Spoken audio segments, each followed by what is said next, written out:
बिस्मिल्लाहिर्रहमानिर्रहीम। अस्सलाम वालेकुम नाजरीन, आप देख रहे हैं प्रोग्राम टुडे एक्सपोज और मैं हूं आकिब आबिद। नाजरीन, आज की ताज़ा तरीन सूरत हाल पे बात करेंगे। आज पूरा दिन आज़ाद कश्मीर के मुख्तलिफ जो सेक्टर्स हैं, सरहदी इलाके हैं, वहाँ पे भारत की जानब से शदीद गोलाबारी की गई और सिविलियंस आबादी को निशाने पे रखा गया। तो इसी सिलसिले पे आज बात करने के लिए मेरे साथ मौजूद हैं सोहेल कटारिया साहब, जो कि किसी तारुफ के मोहताज नहीं। तहरीक आज़ादी कश्मीर के लिए 16 साल इन्होंने कैद व बंद की सोबतें बर्दाश्त की। और साथ में तशरीफ़ रखते हैं खान तोकीर खान साहब, सीनियर सहाफ़ी हैं, तजियाकार हैं। तो दोनों अहबाब का बहुत शुक्रिया प्रोग्राम में शिरकत के लिए। तो सबसे पहले सोहेल कटारिया साहब, ये बताएं कि आज आप ख़ुद भी लाइन ऑफ कंट्रोल के मुख्तलिफ इलाकों का विज़िट किया है आज आपने, तो क्या देख रहे हैं आप?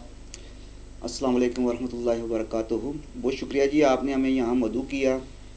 जैसा कि आपने ये बता दिया है कि आज पूरा दिन हिंदुस्तान की तरफ से जो आज सिविलियन आबादी के ऊपर गोलाबारी हुई है, जो लोग यहाँ LOC के गिरदो में आबाद हैं, उनका ये कहना है कि जो शेलिंग हमने आज देखी है, हमने सारी ज़िंदगी में नहीं देखी। तो हमें ये समझ नहीं आई कि हिंदुस्तानी फ़ौज आज पाकिस्तानी फ़ौज के ऊपर शेलिंग कर रही थी या कि सिविल आबादी पर शेलिंग कर रही थी। और ये शेलिंग का ये आलम था कि जैसे लग रहा था कि शायद ये ओपन वार शुरू हो गया है, ये जंग शुरू हो चुकी है। उनकी तरफ से जो अंधाधुंध फायरिंग, शेलिंग और मार्टर शेलिंग ख़ास कर जहाँ ये गोले पड़ते थे, वहाँ की आबादी सहम के रह जाती थी। और मैं ये समझता हूँ कि दुनिया की आप हिस्ट्री उठा के देख लें, दुनिया की आप जंगों की हिस्ट्री और तारीख उठा के देख लें, जिस किस्म की आज शेलिंग सुबह 6 बजे से शुरू हुई, अभी भी इस टाइम भी वो तकरीबन जारी है।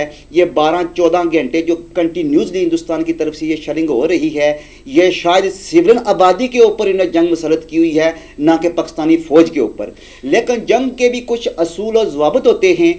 तो जो कुछ आज हमने देखा है, जो लोगों से सुना है, जिन ज़ख्मियों से हम मिले हैं, तो हमने यही महसूस किया है कि आज हिंदुस्तान ने ये तय कर लिया था कि जो भी आपके सामने नज़र आता है, आप अंधाधुंध शेलिंग के तहत सिविल आबादी को ज़्यादा से ज़्यादा नुकसान पहुँचाया जाए, जिसकी हम मजम्मत करते हैं। और जिसके मतलब हम ये पहले भी लोगों को कहते रहे हैं कि शायद कभी ऐसे हालात यहाँ बन जाएं।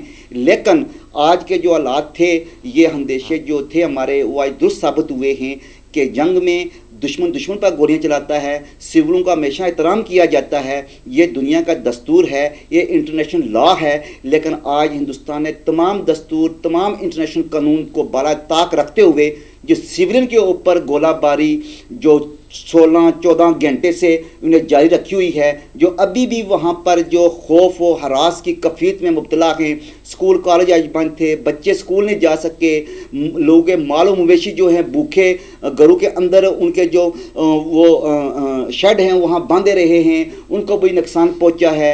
लोगों ने अपने घर बार छोड़ के पड़ोसियों में दूर दराज जाके अपने रिश्तेदारों में पना ली है, जिसकी हम बिल्कुल मजम्मत करते हैं। सही कह रहे हैं आप। खान तोकीर खान साहब, मेरा सवाल आपसे है कि इंसानी हकूक़ की संगीन तरीन खिलाफ वर्जियाँ की जा रही हैं और भारत ही हर दफ़ा पहल करता है लाइन ऑफ कंट्रोल की खिलाफ वर्जी में, पहल करने में वो बहुत ही माहिर है। तो इस पे आप क्या कहेंगे? अस्सलाम वालेकुम, अस्सलातु वस्सलामु अलैका या हबीबल्लाह, अस्सलातु वस्सलामु अलैका या रसूलल्लाह। आकिब साहब, जो बात आपने की कि भारत हमेशा से लाइन ऑफ कंट्रोल में हमेशा से पहल करता रहा, छेड़खानी में पहल करता रहा, इंसानी हकूक़ के हवाले से भारत को तो ये बात बिल्कुल आप सिरे से निकाल ही दें कि इंसानी हकूक़ की कोई वहाँ पे पामाली नहीं हो रही है। उनको किसी भी तरह से इंसानी हकूक़ के कोई भी ख्याल है। मकबूजा कश्मीर के अंदर देख रहे हैं, छोटी से छोटी 4 साल, 5 साल, 6 साल की बच्ची से लेकर 80 साल की बूढ़ी औरत तक वहाँ पे वो रेप किए गए, उन पर तशद्दुद किया गया, बच्चों को काटा गया, बूढ़ों को मारा गया, नौजवानों को मारा गया। और आए रोज़ ये वाक़े ऐसे हो रहे हैं कि वहाँ पे भारतीय फ़ौज दिन ब दिन जो है ना वो अपने जुल्म की इंतहा कर रही है। लाइन ऑफ कंट्रोल के हवाले से जब से मतलब कोई भी लाइन ऑफ कंट्रोल है उसके ऊपर छेड़छाड़ थोड़ी बहुत होती रहती है, चलता रहता है। लेकिन हम ये काफ़ी अरसे से देख रहे हैं कि पूरी LOC के ऊपर भारतीय फ़ौज ने एक गैर एलानिया जंग मुसलत कर रखी है। और ये जंग वो इस तरह नहीं है कि कोई आर्म फोर्सेस दूसरी आर्म फोर्सेस के साथ डायरेक्टली लड़ रही हैं, बल्कि जब भी कोई शरारत की जाती है भारत की तरफ से, उनको रिस्पॉन्ड किया जाता है, तो उसके फौरी बाद भारतीय फौज सिविल आबादी के ऊपर ख़ास तौर पे शेलिंग करना शुरू कर देती है। और उसकी निस्बत आप देख लें कि पिछले चंद ही अरसा में कितने मवेशी यहाँ पे मारे गए, लोगों की इमलाक को नुकसान पहुँचा, ख़वातीन, बच्चे और बूढ़े शहीद हुए, अलावा जी और भी बहुत सारी। आज की अगर आप ताज़ा मिसाल ले लें, जी जी, सुबह सुबह स्कूल के औकात में भारतीय फौज की तरफ से एक भरपूर, जैसे लोगों ने तो पहले शोर मचाया कि हमला हो गया, लेकिन वो चूंकि यहाँ भी एक फौज बैठी है जो उसको रोकने के लिए, लेकिन आवाम के ऊपर, सिविल आवाम के ऊपर, जो बच्चे अपने स्कूलों में जाने की तैयारी कर रहे थे, जो बच्चे स्कूल जाने की तैयारी कर रहे थे और उनके घर वाले उनको नाश्ता करवाने की तैयारी कर रहे थे, उसी वक्त उन्होंने शेलिंग शुरू कर दी और मार्टर के इतने गोले मारे कि ऐसे महसूस हो रहा था कि जैसे आज मेरी एक शख्स से बात हुई, एक हमारे सीनियर बंदे हैं, उनसे बात हुई तो उन्होंने कहा जी 71 की जंग मैंने देखी है, लेकिन 71 की जंग में भी इस कदर गोलाबारी नहीं हुई कि जितनी आज की गई है। कारगिल की तो हमने खुद देखी, उसमें भी इस तरह की शेलिंग नहीं की गई जिस तरह की आज शेलिंग की गई है। तो भारत को किसी भी सूरत में इंसानी हकूक़ की किसी भी पॉलिसी का कोई ख्याल नहीं है। बच्चों को, बूढ़ों को, औरतों को मारना तो वो अपना हक तस्वर करते हैं। और आज ये हमारी इस कौम ने ये साबित कर दिया कि फ़ौज के साथ साथ ये अवाम मुकम्मल तौर पर उनके साथ शाना बशाना खड़ी है और किसी भी सूरत में भारतीय जारियत के आगे हथियार नहीं डालेंगे। खान साहब, एक जो बात देखने में आई है कि बुज़ुर्ग ख़वातीन उन्होंने तो वहाँ से हिजरत कर ली है, वो मुख्तलिफ अपने रिश्तेदारों के घर चले गए हैं, लेकिन नौजवान जो हैं उनके जज्बे को आप क्या देख रहे हैं कि उन्होंने ये भी कहा है नौजवानों ने कि हम अपने घर नहीं छोड़ेंगे और पाक फ़ौज के साथ हम खड़े हैं। तो इस हवाले से उनके अज़म को आप किस तरह देख रहे हैं? देखिए जी, ये जो रियासत जम्मू कश्मीर के अंदर कौमें आबाद हैं, ख़ुसूसन मशहूर है कि पहाड़ी इलाकों के लोग बड़े बहादुर और दलेर होते हैं, जंगजू होते हैं। तो इन लोगों ने ये साबित किया है कि वो किसी भी किस्म की जारियत या किसी भी बदमाशी को किसी सूरत में नहीं मानेंगे, चाहे वो गोलियों की सूरत में हो, चाहे वो मार्टर के गोलों की सूरत में हो। आपने 65 में देख लिया, यहाँ के लोगों ने अपने लाठियों, डंडों, कुल्हाड़ियों से लड़ के एक खिता आज़ाद करवाया। 47 में भी इसी तरह हुआ, तहरीक पाकिस्तान में भी इसी तरह हुआ। और ये वो खिता है कि जिसने एक दिन के अंदर 2 लाख बंदों की कुर्बानियाँ दी हैं। किसी भी दुनिया की तारीख के अंदर, किसी भी तहरीक के अंदर इतनी कुर्बानियाँ कभी किसी ने नहीं दी। और ये जो आज की बात आप कर रहे हैं, लोग नकल मकानी तो नहीं कि मैं कह सकता उसको, इस वजह से कि जो बूढ़े बुजुर्ग या बीमार लोग हैं उनको शहरों के नज़दीक मुंतकिल करने का मतलब यह है कि उनकी अद्वियात या उनके देखभाल में कोई कोताही ना हो। हमारे नौजवान अल्हम्दुलिल्लाह फौज के शाना बशाना हैं और वो खुद भी इतने एक, भारत ने उनको अपनी जारियत के जरिए इतना एक ट्रेंड कर दिया है कि वो लोग इस कदर तैयार हैं कि हम किसी भी सूरत में जंग लड़ने को तैयार हैं, लेकिन अपने खित्ते को, अपने घर को, अपनी ज़मीन को किसी भी नापाक अज़ाइम से वो कामयाब नहीं होने देंगे और हमेशा इंशाअल्लाह ताला उसका मुकाबला करेंगे। सोहेल साहब, इस वक्त इंसानी हकूक़ की जो तंजीमें हैं उनका क्या किरदार बनता है? देखिए जी, इंसानी हकूक़ की तंजीमें तो यहाँ भी मौजूद हैं, हिंदुस्तान में मौजूद हैं, इंटरनेशनल एमनेस्टी है, हर मुल्क में इंसानी हकूक़ की तंजीमें मौजूद होती हैं।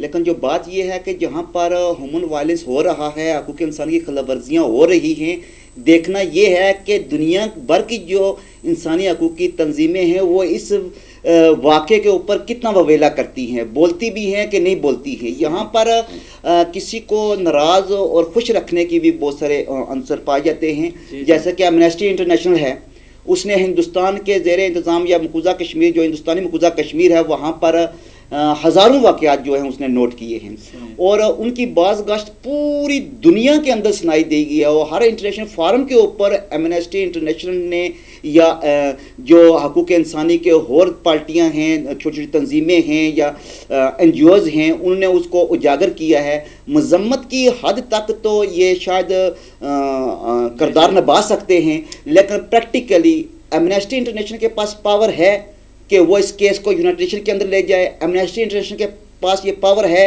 कि वो इसके ऊपर सलामती कौंसिल में रेफरेंडम वोटिंग कराए इस हकूक़ इंसानी खिलाफ वर्जियों के पर जो हिंदुस्तान ये कर रहा है। एमनेस्टी इंटरनेशनल के पास ये पावर है, कोई हिंदुस्तानी गवर्नमेंट से वो बातचीत कर सकती है, लेकिन मैंने कहा है ना कि यहाँ पर नाराज़गी और का जो अनसर है, कोई भी नहीं चाहता कि हिंदुस्तान या उनके जो हमनवा लोग हैं वो नाराज़ हों या उनके मफादात को ज़ख्म पहुँचे। जैसा कि आपने 2016 का एजिटेशन इंडियन मकबूजा कश्मीर में देखा होगा कि जब एमनेस्टी इंटरनेशनल ने कहा कि हमारी टीम वहाँ पर दौरा करेगी तो हिंदुस्तान ने उनको बैन कर दिया और उनकी जो डेलीगेशन था उनको एयरपोर्ट से ही वापस कर दिया।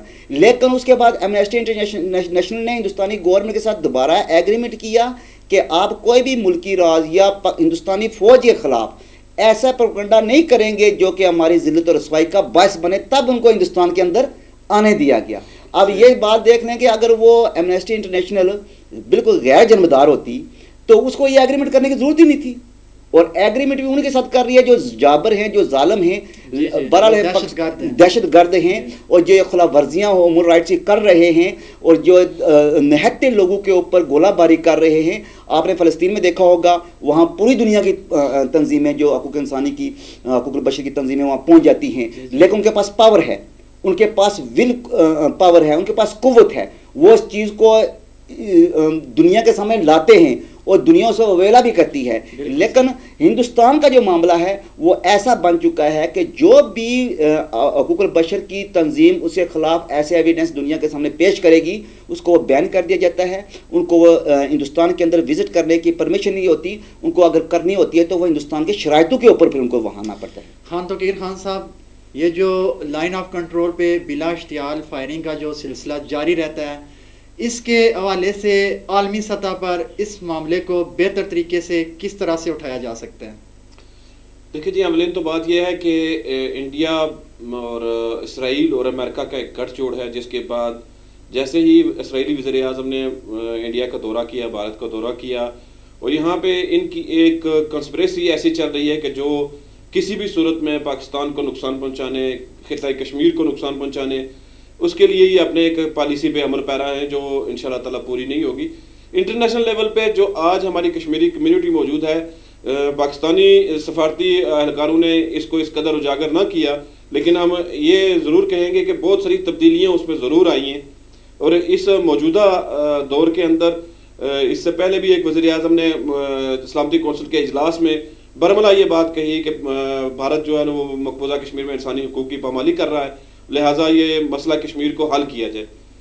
जो हमारे कश्मीरी कम्युनिटी है वो ख़ास तौर पे हर जगह पे कश्मीरी सफ़ीर हैं, वो तहरीक आज़ादी के सफ़ीर हैं, तो उनको चाहिए कि जिस तरीके से तहरीक कश्मीर बरतानिया में बड़े अच्छे तरीके से तहरीक आज़ादी कश्मीर के मुख्तलिफ मामलात को उजागर कर रही है, और अभी जो मौजूदा मौका आ रहा है 5 फरवरी का, उसके हवाले से भी यकजहती का एक प्रोग्राम बनाया जा रहा है वहाँ पे। इसी तरह हमारे जो कश्मीरी लोग हैं वो तहरीक आज़ादी कश्मीर को हर फोरम पे उठाएं, वही अच्छे सफ़ीर साबित हो सकते हैं, क्योंकि उनके जिस्म का एक हिस्सा ज़ख्मी है और उनको दर्द का एहसास भी ज़्यादा है।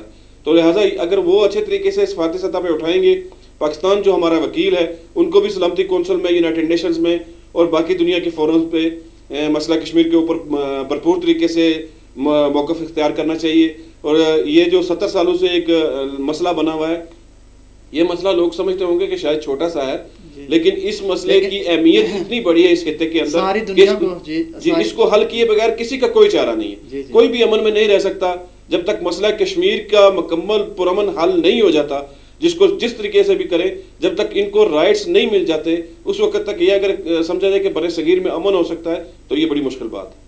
नाजरीन, बिल्कुल ये जो मामला है इंतहाई हसास भी है और संगीनी का भी अंदाज़ा इस बात से लगाया जा सकता है कि अगर इस तरह की ये सिलसिला जारी रहता है तो ये इस तरह की आग लग सकती है जो कि पूरी दुनिया को इस अपनी लपेट में ले सकती है।